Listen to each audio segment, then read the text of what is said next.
বন্ধুরা, আজকে আমি শনিবার তাই মোচাটা নিরামিষ রান্না করব। কাঁচা ছোলা দিয়ে আর মোচার ঘন্ট করব। ভিডিও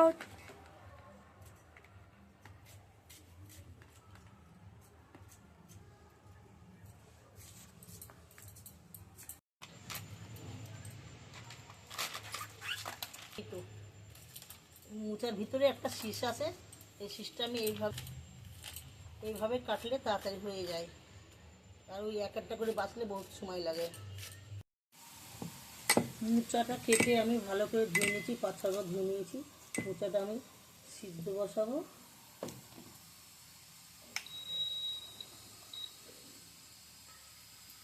মোচা রান্নার জন্য ছোলা ভিজিয়ে রেখেছিলাম।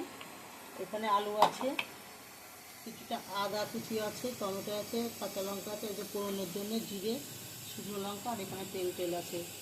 মোচাটা সিদ্ধ হোক, তারপরে আমি মোচা সিদ্ধর মধ্যে আমি এই ক্যারি ব্যাগ করে ছোলাগুলো সিদ্ধ বসিয়ে দিচ্ছি। আর মোচার মধ্যে হাফ চামচি মতো নুন দিয়ে দিচ্ছি, আর একটু হলুদ দিয়ে দিচ্ছি। মোচা সিদ্ধ হয়ে গেছে, মোচার মধ্যে ছোলা দিয়েছি, ছোলাটাও সিদ্ধ হয়ে গেছে, আমি ছেঁকে নিই।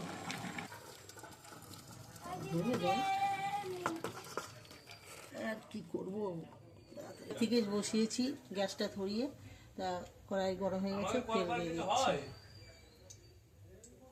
বেটে নিচ্ছি। হয়েছে, তেলের মধ্যে ফোড়ন দিয়ে দিচ্ছি, দুটো তেজপাতা, শুকনো লঙ্কা, কটা জিরে।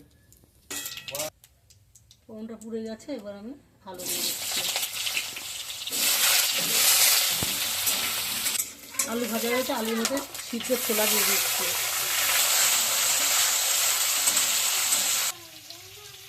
কাঁচা লঙ্কা আর আদা বাটা দিয়ে দিচ্ছি, মতন নুন দিয়ে দিচ্ছি, আমি হলুদ দিয়ে দিচ্ছি, কাঁচা লঙ্কা দিয়ে দিলাম।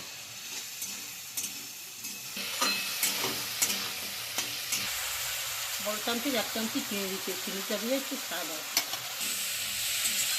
ছোলা মশলা দিয়ে আমার কষা হয়ে গেছে, এবার সিদ্ধ করা মোচাটা আমি দিয়ে দিচ্ছি।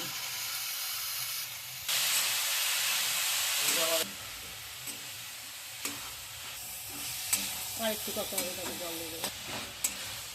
রসটা বলে আমি ঢেকে দেবো, মোচাটা করবে, মোচাটা ঢেকে দেবো।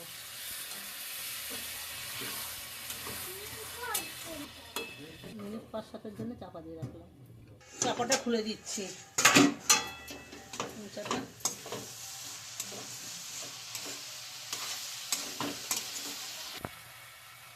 মোচার মধ্যে আমি আটার পিটুলি দিয়ে দিচ্ছি, 1 চামচি মতন গরম ভিডিও করা নামিয়ে নিচ্ছি।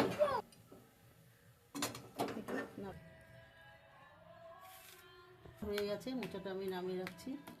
আজকে মোচা রান্না হয়েছে নিরামিষ মোচা, ছোলা দিয়ে আর আলু দিয়ে।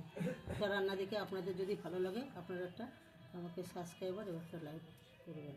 আবার ছবি